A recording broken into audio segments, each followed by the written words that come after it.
dia. Sejam todos muito bem-vindos à comunidade.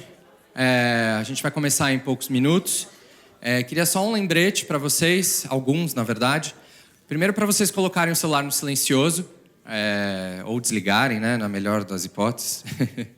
E tô vendo um monte de gente aí com celular. Uma outra pergunta que eu queria fazer é se vocês já seguem a gente na nossa rede social. Normalmente aparece aqui em cima. Um Lugar Comunidade é o nosso Instagram. A gente espera todos vocês por lá. Nós temos uma live de oração no próprio Instagram, às terças, às 9 da noite. E contamos com a participação de todos vocês. Além disso, se você quiser colaborar financeiramente com dízimo, com oferta, como você preferir, nós temos o nosso Pix também, que está aparecendo aqui em cima agora, que é o pix@umlugarcomunidade.com.br. Fique à vontade para colaborar com a gente. E hoje na série, o pastor Edson vai continuar falando sobre esse Deus por meio das metáforas e a forma como ele se apresenta a nós. Todas são figuras de linguagens baseadas em semelhança, ou seja, metáforas que descrevem um ser que está para além de toda e qualquer palavra ou linguagem, o verdadeiro eu sou. E entre alguns salmos, em dois específicos, tanto no 22 como no 71, o salmista usa a metáfora de Deus como uma parteira. E vamos explorar um pouco melhor no detalhe essa alusão hoje. Já fiquem aí no ponto com salmos aberto. E uma vez que no auge da dor e no meio da angústia e da incerteza, nós precisamos desse Deus, precisamos de um Deus presente.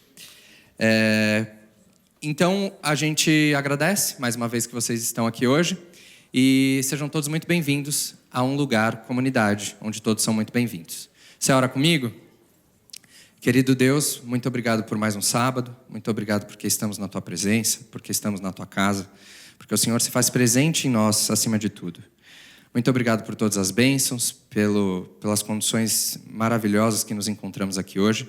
Que o Senhor nos use, nos guarde e nos proteja de todo mal e perigo. Muito obrigado por tudo. É isso que eu te peço mais uma vez e te agradeço em nome de Jesus. Amém. Um Lugar Comunidade, onde todos são bem-vindos.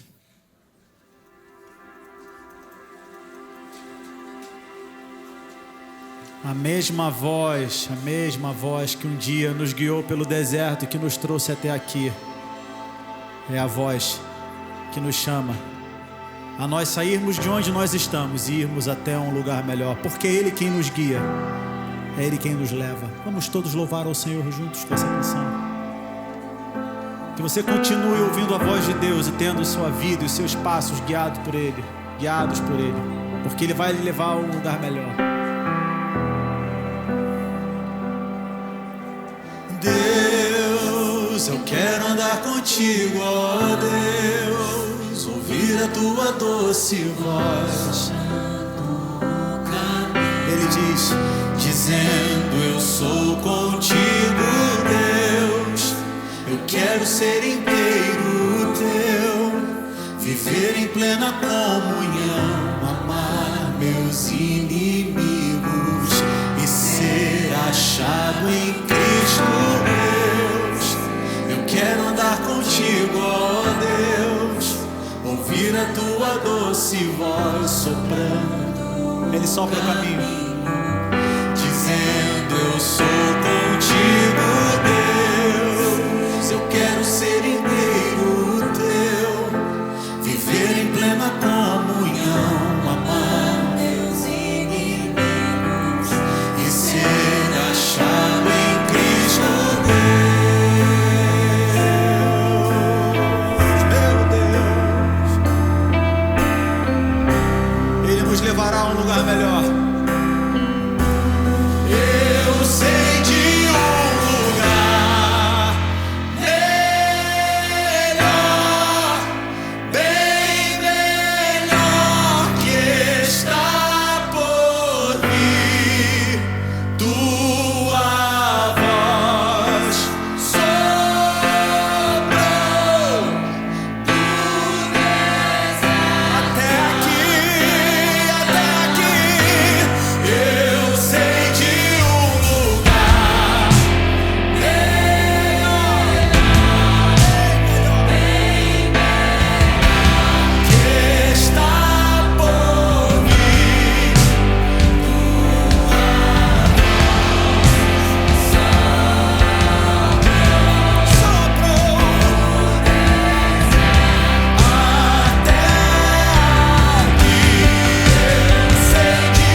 A voz que nos acompanhou pelo deserto, que nos trouxe até esse lugar aqui.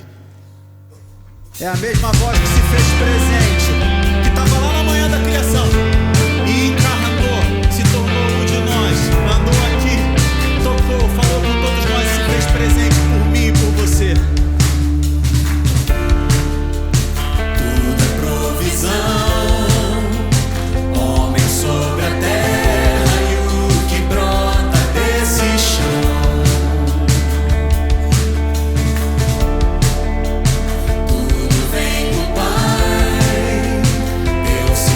Presente na semente a germinar. Como suportar? Nada vem de nossas obras.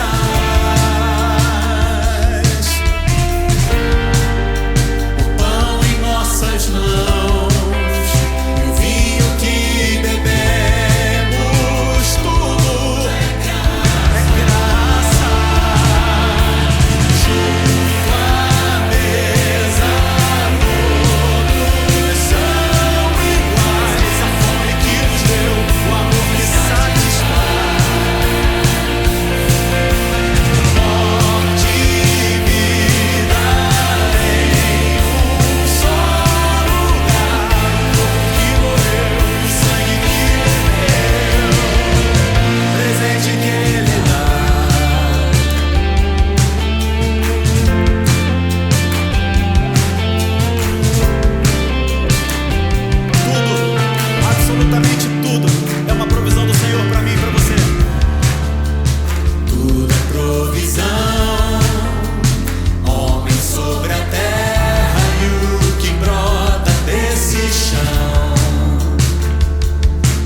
Em sua morte e em sua vida. Morte e vida em um só lugar. Que morreu, o sangue que verteu. Junto à mesa todos são iguais.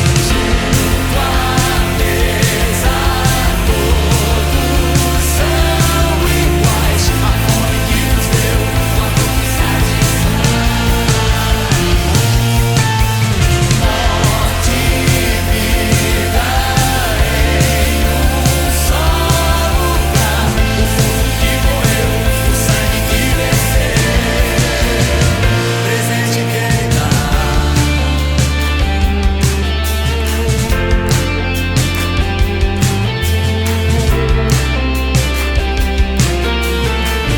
Tudo que temos, tudo que somos é uma obra maravilhosa de Deus na nossa vida. Se existe vida em mim e em você, é porque um dia Ele se fez presente para que eu e você tivéssemos vida e vida eterna.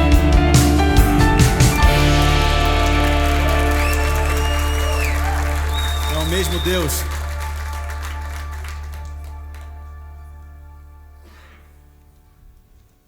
mesmo Deus que um dia encarnou, andou por aqui, empoeirou os pés dele no chão da vida, por amor a mim e a você. Esse mesmo Deus que hoje diz para você, esse Deus que visitou tanta gente, que conheceu tanta gente, que falou com tanta gente indesejada, é o Deus que diz para você: se você se sente invisível, perdido, se você acha que você não é notado, quero dizer para você que você é meu. Você me pertence.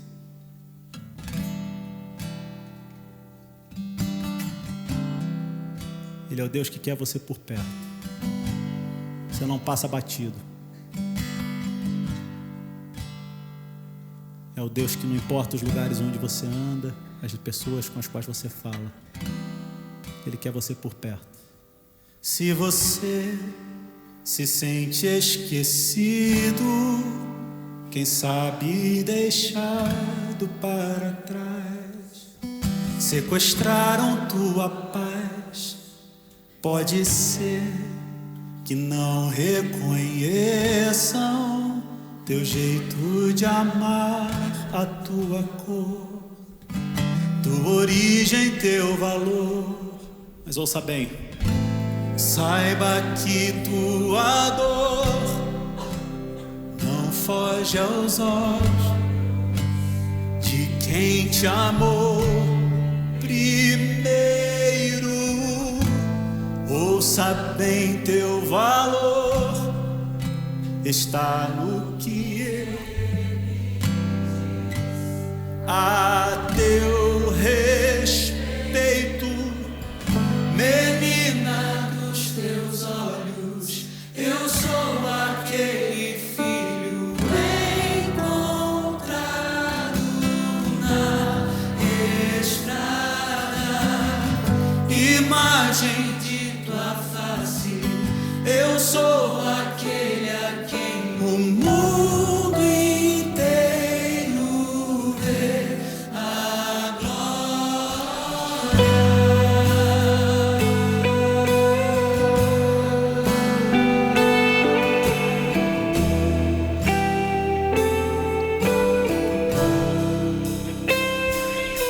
Se você se sente invisível nas ruas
aquele filho encontrado na estrada. Imagem de tua face, eu sou aquele a quem o mundo inteiro vê a glória.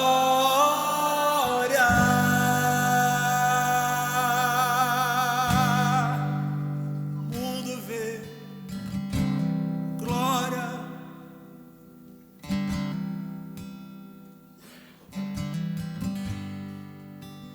Eterno nosso Pai, eterno nosso Rei, obrigado por sempre nos buscar. Obrigado por nos encontrar. E obrigado por nos acolher como somos, do jeito que somos. Obrigado pela tua graça. Obrigado porque ela nos encontra e ela nos transforma todos os dias. E que hoje, Senhor, mais uma vez, ao abrirmos a tua palavra, que através do teu Espírito essa graça nos alcance e nos transforme. É o que te imploramos em nome de Cristo. Amém.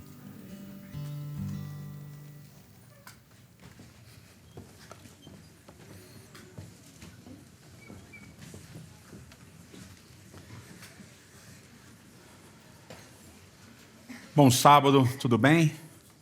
Bom encontrar vocês aqui. Essa semana o tempo mudou, né? Bruscamente. De dias quentes, infernais, para um friozinho com chuvinha. Isso é muito bom. Para mim, pelo menos, né? Espero que seja para você também. A gente está numa série chamada Eu Sou. Uma série audaciosa, porque ela vai ser dividida em várias partes, espalhadas por vários e vários anos aí, para falarmos sobre as metáforas que a Bíblia usa para falar de Deus. Para se referir a Deus, a gente só consegue através dessas metáforas, né? E semana passada eu falei de uma definição de metáfora que eu gosto muito, uma definição usada por um estudioso chamado Meir Weiss. E a metáfora é essa construção verbal de uma imagem construída verbalmente para expressar para as pessoas uma ideia que a gente não consegue expressar diretamente, um conceito que a gente não consegue expressar diretamente. E para que esse conceito seja expresso, para que essa imagem metafórica ela faça sentido, a pessoa com quem a gente fala precisa entender essa metáfora, precisa entender esse contexto, precisa entender essa imagem verbal que a gente está criando. E quando a gente fala da Bíblia, algumas imagens verbais elas são mais claras de serem entendidas do que outras, né? Quando a gente usa as metáforas para falar sobre Deus, algumas metáforas parecem mais lógicas, como Deus é um pai. Isso faz muito sentido para a gente ainda. Quando a gente fala que Deus é um rei, já não faz tanto sentido, mas a gente consegue entender. A gente fala que Deus é um general, um guerreiro de um exército, a gente consegue entender também. Mas quando a gente fala, por exemplo, que Deus é o bom pastor, vários de nós já temos dificuldade de nos relacionarmos com essas imagens, né? E aí precisa trazer aquela foto da ovelhinha, uma pessoa cuidando, porque a maior parte de nós nunca viu nenhuma ovelha, muito menos um pastor cuidando de uma ovelha, né? Nunca levamos uma ovelha para pastar, nem tivemos que cuidar de uma ovelha. E, obviamente, nas metáforas que a gente usou, metáforas não tão óbvias, a gente fala de Deus como uma mulher carpideira, a maior parte de nós também tem dificuldade de entender isso, né? De entender essas mulheres que conduziam o lamento, que conduziam o luto que o povo passava. Mas quando a gente fala que Deus é uma mãe, a gente consegue entender melhor também essa metáfora de Deus como uma mãe. E hoje a gente vai ver uma outra metáfora que se encontra no Salmo 22, um salmo muito bonito, mas um salmo muito difícil também. Um salmo que carrega um peso emocional muito grande. E foi um salmo que a gente viu na série O Silêncio de Deus, no ano passado. Se você quiser assistir, ou você não viu ainda, só voltar lá no YouTube, a série, ou no Spotify, a série o silêncio de Deus. A gente falou um pouco, acho que em 2 episódios a gente falou sobre o Salmo 22. E é um salmo que começa com uma frase muito famosa, porque foi a frase que Jesus usou nos momentos mais difíceis que ele teve nessa terra, quando ele estava na cruz do Calvário. Jesus disse: Deus meu, por que me desamparaste? Ou por que me abandonaste? E é justamente assim que começa o Salmo 22. Esse salmo ele é construído de uma maneira interessante. Os primeiros 10 versos em português, eles têm uma construção similar ao restante do salmo. Então, do Salmo 1 a 10, do Salmo 22, do verso 1 a 10, os primeiros 8 versos, eles carregam esse sentimento do salmista de que ele foi abandonado, de que ele está à deriva, de que Deus não está perto dele, de que Deus não escuta, de que ele está sendo perseguido pelas pessoas, zombado, caluniado e assim por diante. E termina no verso 9 e no verso 10, essa primeira sessão, falando com uma nota de esperança, de confiança de que Deus vai intervir e de que Deus vai mudar as coisas. E aí do verso 11 até o final do Salmo, no verso 31, a dinâmica meio que se repete. Há um sentimento de que ele foi abandonado, de que Deus não escuta. Ao mesmo tempo ele descreve as perseguições que ele está passando, que ele está vivendo. E ali do verso 22 até o final, até o verso 31, ele tem uma nota de esperança, uma nota de louvor a Deus, acreditando nessa intervenção de Deus na situação em que ele está vivendo. E como é um salmo muito, muito pesado na parte que ele fala do sofrimento, do sentimento de abandono, ele transparece muito do que a gente experimenta. Quando a gente está triste, quando a gente está se sentindo abandonado, um sentimento de solidão, um sentimento de que não tem ninguém por nós, ninguém ao nosso lado, é um sentimento pesado, é um sentimento difícil. E é um sentimento confuso. E a gente nem sempre consegue organizar esse sentimento. E quando você está lendo esses salmos, que são chamados salmos de lamento, você vai perceber que os sentimentos eles vão flutuando muitas vezes. Às vezes no mesmo verso, como o Salmo 71, por exemplo, no mesmo verso, às vezes você tem uma declaração de tristeza, de desespero, e logo na sequência uma declaração de confiança irrestrita em Deus. Então tem essas mudanças, essas alternâncias de sentimentos. E é por isso que a gente sempre aconselha que as pessoas façam terapia. A terapia, ela ajuda você a organizar os seus sentimentos quando muitas vezes você não consegue organizar esses sentimentos. E aqui esses poemas, né, essas poesias da Bíblia, também são uma forma do salmista organizar aquilo que ele está sentindo, aquilo que ele está experimentando. Um forte sentimento de abandono e também uma confiança de que Deus vai intervir e vai mudar as coisas. Então esse salmo tem esse balanço e ele tem uma tônica. Esse salmo ele tem uma tônica. Quando você percebe essa tônica, fica mais fácil de entender. No verso 1 e 2, o salmista diz assim: meu Deus, por que me abandonaste? Por que estás tão longe de salvar-me? Tão longe dos meus gritos de angústia? Meu Deus, eu clamo de dia, mas não me respondes. De noite, e não recebo alívio. O salmista está desesperado, ele se sente completamente abandonado por Deus. E pior, ele sente não só que ele está abandonado, como Deus nem o escutar mais escuta. E esse sentimento vai se repetir no verso 11. Ele vai dizer: Senhor, meu Deus, não fiques distante de mim, pois a angústia está muito perto e não há ninguém que me socorra. Eu estou sozinho, então pelo menos você, Deus, não fica longe de mim. E no verso 19 ele diz novamente a mesma coisa. Tu, porém, Senhor, não fiques distante. Ó força minha, vem logo, vem em meu socorro. Então o salmista expressa em alguns momentos desse salmo esse sentimento terrível de que ele sente que Deus não está do lado dele, de que ele sente que Deus está distante. E esse sentimento é acompanhado no início do salmo, no verso 3, no verso 4, de uma ideia que a gente também passa, de uma coisa que a gente também sente. O salmista diz assim: Tu, porém, verso 3, és o santo, és rei, és o louvor de Israel. Em ti os nossos pais puseram a sua confiança. Confiaram em ti e tu os livraste. Clamaram a ti e foram libertos. Em ti confiaram e não se decepcionaram. Isso acontece muitas vezes quando a gente se sente sozinho, quando a gente se sente abandonado, quando a gente sente que Deus não está escutando a gente. A gente sente que os outros foram atendidos, os outros foram amparados, os outros foram protegidos, os outros foram cuidados. Mas com a gente é diferente. Com a gente as coisas são diferentes. E o salmista fala isso, fala assim, olha, no passado eu sei que você cuidou das pessoas, no passado eu sei que você protegeu as pessoas, no passado eu sei que você ouviu as pessoas, mas a mim o Senhor não me escuta. O Senhor me abandonou. E aí ele volta para falar de algo muito pesado. Verso 6 ele diz, mas eu sou verme e não homem, motivo de zombaria e objeto de desprezo do povo. Eu sou verme e não homem. E aqui é muito pesado, porque a solidão, ela vai desumanizando a gente vai perdendo as nossas características de humanidade. E quando a gente sente que há falta de empatia do outro em relação a nós, essa solidão, ela parece que ela aumenta. Isso vai tirando a nossa esperança. E o poeta aqui, o salmista, ele parece estar perdendo toda e qualquer esperança. E além de tudo isso, ele ainda é motivo de zombaria do povo. Verso 7, caçoam de mim os que me veem, balançam a cabeça negativamente e lançam insultos contra mim. E eles dizem, recorra ao Senhor, que o Senhor o liberte, que Ele o livre, já que Ele lhe quer tão bem.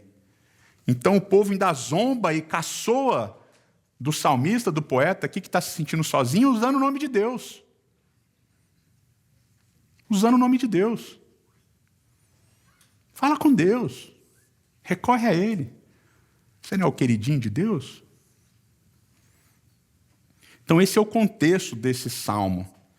O contexto que vai se repetir. E depois ele vai usar, a partir do verso 11, ele vai usar metáforas para falar dessas pessoas que o perseguem, também em termos muito violentos. Ele vai dizer que eles são cães que o querem destruir. Eles são leões que o querem despedaçar. E ele vai dizer também, a partir do verso 11, que o coração dele está como um caco de um vaso de barro quebrado. Está se desfalecendo, está desmanchando. Um sentimento vívido de sofrimento. De um sofrimento cruel. E, novamente, é importante a gente lembrar que é esse o salmo que Cristo cita quando está pregado na cruz do Calvário. Deus meu, por que me desamparaste? Só que a primeira nota de esperança, a primeira nota de confiança numa intervenção divina é a metáfora que a gente vai falar hoje. No verso 9 e no verso 10, o salmista diz assim, contudo, tu me tiraste do ventre, me deste segurança junto ao seio da minha mãe. Desde que nasci, fui entregue a ti. Desde o ventre materno, és o meu Deus. Eu fiz uma tradução aqui, é mais parecida, mas é porque tem algumas ideias que eu acho importantes. Ele diz assim, porque tu me trouxeste para fora do ventre da minha mãe. Me mantiveste seguro no seio da minha mãe. E o verso 10, para ti fui enviado desde o ventre da minha mãe. Do ventre da minha mãe, tu és meu Deus. Então ele diz, do ventre da minha mãe eu fui tirado. Você me tirou do ventre da minha mãe. Você me trouxe para fora. E o verbo aqui é o verbo guiar, que é justamente o verbo para descrever alguém tirando o bebê de dentro do ventre. O verbo para descrever uma parteira. Uma parteira que ajuda a mãe a dar à luz. Ou seja, no momento de desespero, no momento de desamparo, no momento de solidão tremenda, no momento em que ele se sente desumanizado pela dor que ele está passando, a metáfora que vem à cabeça dele, a maneira que ele usa para se referir a Deus é: você me trouxe para fora do ventre da minha mãe, você me fez nascer. Mas não só me fez nascer, como você me levou até o seio da minha mãe e me deixou seguro lá. Tu és o meu Deus. Tu és o meu Deus. E o trabalho das parteiras hoje, graças a Deus, é um trabalho que voltou a ser importante. Com o avanço da medicina, com a tecnologia, durante um bom tempo, aí as pessoas, ao invés de parto natural, começaram a fazer cesáreas, né? Aí o médico vai lá, abre a barriga e tal. Mas as parteiras voltaram, as doulas, né? Voltaram com o que a gente chama de parto humanizado, né? O parto humanizado tem a doula lá, tem a parteira que ajuda e tudo. E é interessante essa ideia de parto humanizado com o envolvimento de uma doula, de uma parteira. Porque justamente essa talvez seja a principal diferença entre o nascimento dos seres humanos e o nascimento dos animais. Não só o período de gestação, mas também o próprio nascimento. O nascimento de seres humanos tem essa ajuda. A parteira ela é como se humanizasse esse processo de parto. E obviamente, quem conhece um pouco da história sabe que a ideia das parteiras ajudarem esse processo de parto é o que vai diminuir a mortalidade das crianças e das mães das crianças. Durante muitos e muitos anos, séculos, dar à luz era um processo complexo, que envolvia muitas e muitas mortes. E crianças que sobreviviam aos primeiros meses de vida eram celebradas. E aí, por isso que até hoje alguns fazem super festas aí, né? Quando faz um ano, eu não fiz, porque eu falei, a criança não vai lembrar de nada, faz a festa, é um bando de adulto comendo pra caramba e tal, não quis fazer festa de um ano. Mas geralmente você faz uma festança, porque você vai celebrar que seu filho venceu o primeiro ano. E a presença das parteiras era uma segurança de que o parto podia correr melhor e iria correr melhor. E tem um episódio na Bíblia muito interessante sobre parteiras, que mostra exatamente esse processo de humanização, mas mostra também a fidelidade das parteiras e o comprometimento das parteiras com o nascimento do bebê.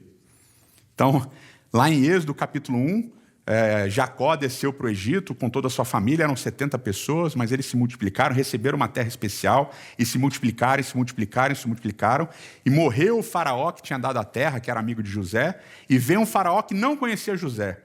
E esse faraó que não conhecia José começou a ficar com medo, porque Israel crescia e se multiplicava e era muito numeroso. Ele falou, temos que resolver esse problema, vamos escravizar esse povo, porque eles estão se tornando muito fortes. E eles escravizam esse povo e começam a dar trabalhos forçados, trabalho civil de construção, e não adianta, porque Israel continua crescendo, crescendo, crescendo. Então ele decide matar os bebês. O faraó decide matar os bebês. E ele pede para que as parteiras matem os bebês homens. E aí tem uma grande discussão, porque o texto hebraico diz a parteira das hebreias, e aí algumas pessoas vão discutir se elas eram hebreias ou se elas eram egípcias. Na minha modesta concepção, eram egípcias, Sifrá e Puá. Elas, que são as parteiras das hebreias, elas desobedecem. Elas desobedecem ao faraó e não matam os bebês. Elas têm um compromisso com a vida também, elas não matam os bebês. E aí Faraó chama as duas para prestar conta, fala assim, o que está acontecendo? Eu não dei uma ordem para vocês para matar os bebês, o que está acontecendo? E as parteiras usam um estereótipo para se defender. Elas dizem, não, as hebreias são como animais, elas dão à luz andando, elas estão andando, os bebês vão caindo. A gente não consegue nem chegar a tempo. Então ela desumaniza o parto das hebreias para se defenderem da acusação do faraó. Porque a ideia da presença da parteira é justamente da humanização do processo do nascimento. E diz o texto bíblico que Deus as abençoou grandemente, porque elas foram fiéis e temeram ao Senhor.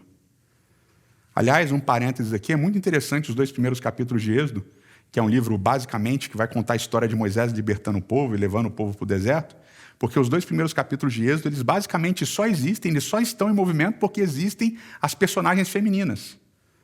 A mãe, a irmã, as parteiras e a filha do faraó movimentam todo o início da história de Êxodo. 3 grupos de mulheres corajosas, ou grupo de mulheres corajoso, né, movimentam a história mantendo-se fiéis à vida e à existência de um ser vulnerável, um bebê. As parteiras se mantêm fiéis ao processo da vida, elas humanizam o processo da vida. E aqui, no momento de sofrimento e de dor do salmista, ele fala, o Senhor Deus me tirou, me trouxe para fora do ventre da minha mãe. O Senhor é minha parteira. O Senhor humanizou o processo do meu nascimento. Desde o ventre da minha mãe, tu és meu Deus. E quando a gente junta as informações do que a gente estudou semana passada com o que a gente está vendo agora, a gente percebe uma coisa espetacular. Deus, a metáfora, a Bíblia, se refere a Deus presente em todos os processos desse nascimento. Deus é a mãe em trabalho de parto. Deus é a parteira que faz nascer. E Deus é a mãe que amamenta. Ou seja, essas metáforas femininas da mãe em trabalho de parto, da parteira e de Deus como a mãe que amamenta, demonstra para a gente que Deus está 100% comprometido no processo do nascimento, ou melhor, do novo nascimento. Do nascimento e do novo nascimento. A gente viu em Isaías e a gente vê em Salmo 22, que no meio da dor e do sofrimento que Israel e o profeta estão passando, com a ameaça do exílio, o exílio e assim por diante, que a metáfora que vem na cabeça dele é Deus sendo uma mãe que nunca abandona seus filhos. Deus sendo uma mãe que está num trabalho de parto. E agora, quando o profeta está se sentindo só, abandonado, desprezado, desumanizado, a metáfora que vem é a metáfora da parteira, que faz o bebê nascer, que traz o bebê para fora do ventre da mãe. E esse é um detalhe muito curioso da gente perceber no texto bíblico, da gente sacar no texto bíblico. Porque as metáforas tradicionais, as metáforas, digamos, corriqueiras, Deus o Pai, Deus o guerreiro, Deus o libertador, elas funcionam, elas aparecem em vários lugares, mas parece que no momento de dor extrema, parece que no momento de sofrimento extremo, parece que no momento de solidão e de abandono e de incerteza sobre o futuro, incerteza completa e absoluta, parece que o poeta, o profeta, eles pintam uma nova imagem de Deus, uma imagem com cores femininas.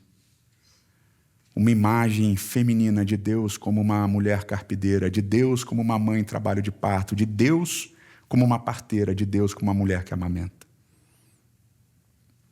Parece que as metáforas tradicionais não dão conta quando você está sofrendo e você precisa pensar em novas metáforas. E essas metáforas que surgem da boca do profeta, da boca do poeta, são metáforas de mulheres. Mas não apenas mulheres, mulheres comprometidas com o nascimento, com a amamentação, com guiar um ser plenamente vulnerável como um bebê. E quem teve filho, ou quem teve sobrinho, ou quem, enfim, conhece o processo de ter filho, né? Conhece o processo de ter criança, o que um recém-nascido faz? Chora. Mas não é só chorar, ele chora, suja a fralda, mama e dorme. E ele tem completa dependência dos adultos. Completa dependência dos adultos. Ele não faz nada sozinho. E aqui vem talvez a parte mais importante da gente entender nesse uso metafórico que os profetas e os poetas fizeram de Deus como esse ser no processo de criação de uma nova vida. Quando Deus é comparado com a mãe em trabalho de parto, quando Deus é comparado com a parteira, quando Deus é comparado com a mãe que amamenta, basicamente a Bíblia está dizendo para a gente, no processo de nascimento, no processo de um novo nascimento, de você que está sofrendo, que está passando pelo vale da sombra da morte, da solidão, do abandono, do sofrimento, da dor, do trauma, no processo de se tornar uma nova criatura e nascer de novo, você depende inteiramente e exclusivamente de Deus. Ele vai sofrer para te gerar, para te dar nova vida. Ele vai fazer você sair do ventre para a nova vida, para existir para a nova vida. E Ele vai cuidar de você nesse processo da nova vida.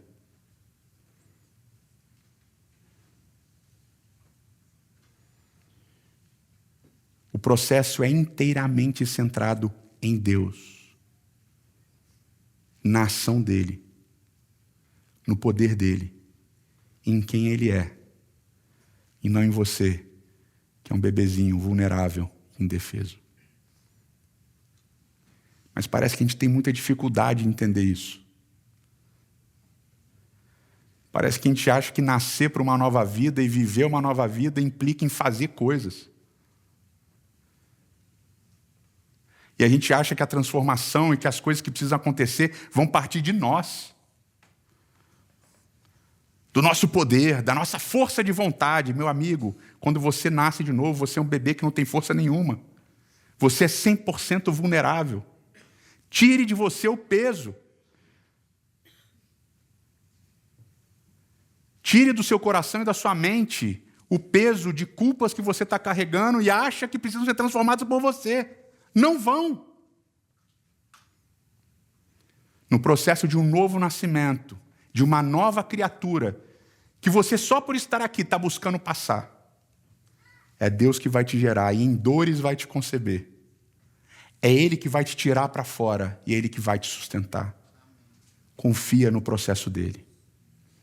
Confia na direção dEle. Confia que depois do vale, confia que depois da dor e do sofrimento, de entender que você precisa ser uma nova criatura, o processo de ser uma nova criatura está inteiramente nas mãos dEle e não nas suas. E confia. Confia que Ele chora do teu lado. Confia que Ele nunca te abandona. E confia que é Ele que vai te guiar de volta para a casa dEle. Eterno nosso Pai, eterno nosso Rei. Muito obrigado, Senhor, por essas metáforas tão lindas. Essas metáforas tão maravilhosas que nos ensinam tanto sobre quem Tu és. Muito obrigado porque quando a gente pensa no Senhor como uma parteira, a gente entende que o Teu compromisso é total e restrito com a vida, com uma vida nova. Que o Senhor vai cuidar de nós em todos os momentos. Que o Senhor não vai somente nos trazer para fora. O Senhor vai nos sustentar, o Senhor vai nos guiar e o Senhor nunca vai nos abandonar. Muito obrigado por entender que quando o Senhor está sempre do nosso lado, como uma parteira, como uma mãe, por mais que a gente se sinta desumanizado, abandonado, sozinho, o Senhor sempre vai estar por nós. O Senhor sempre vai estar ao nosso lado. Sofrendo e chorando, mas constantemente nos transformando e nos guiando até estarmos novamente contigo para sempre. Toma-nos em teus braços. Nos ajude a sermos como bebês e confiarmos inteira e restritamente em Ti, no Teu processo, na Tua guia, nas Tuas mãos fortes e poderosas. É o que nós te imploramos em nome de Cristo. Amém.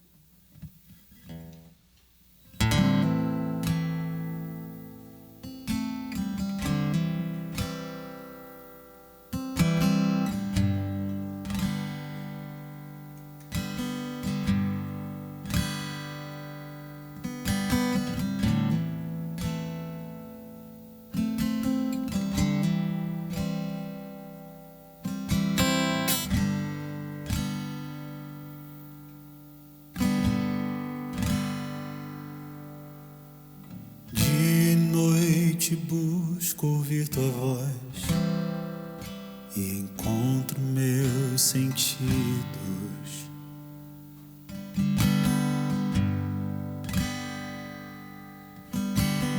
Mesmo que eu cante 1000 canções, minha voz não vai tão longe.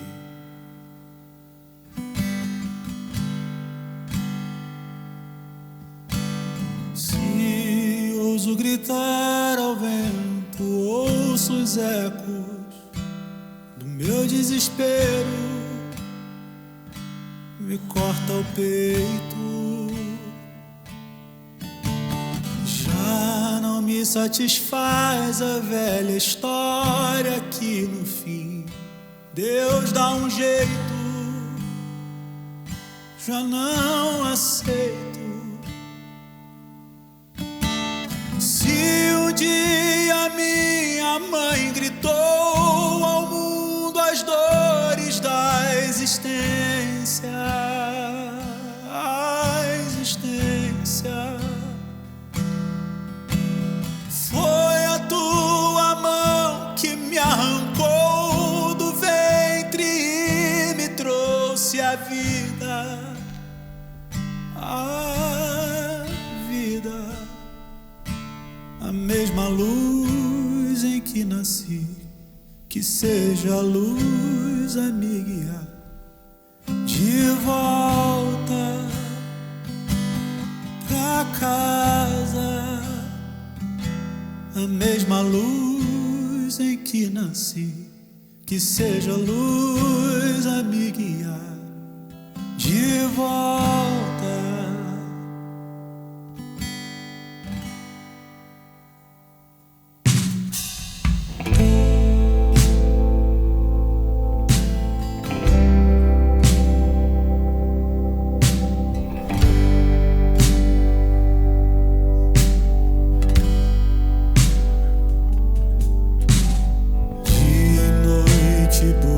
Ouvir tua voz e encontro os meus sentidos.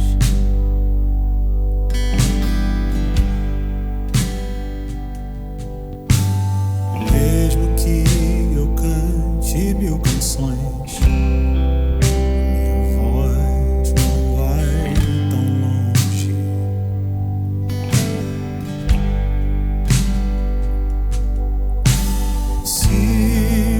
Gritar ao vento, ouço os ecos do meu desespero, me corta o peito.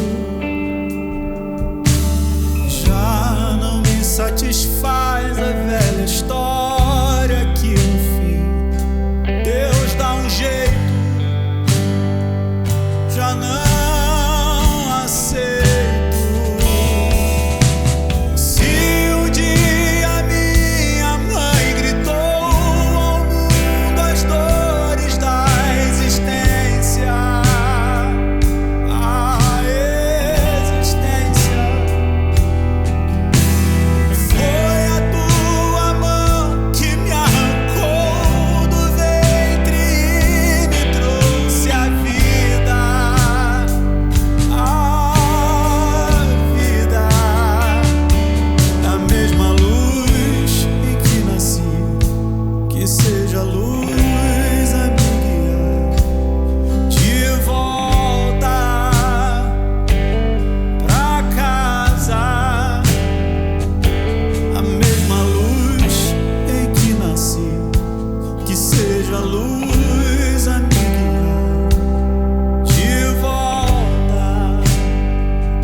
Que seja a luz a me guiar de volta pra casa, a mesma luz em que nasci, que seja a luz a me guiar de volta pra casa.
Que o Senhor te abençoe e te guarde.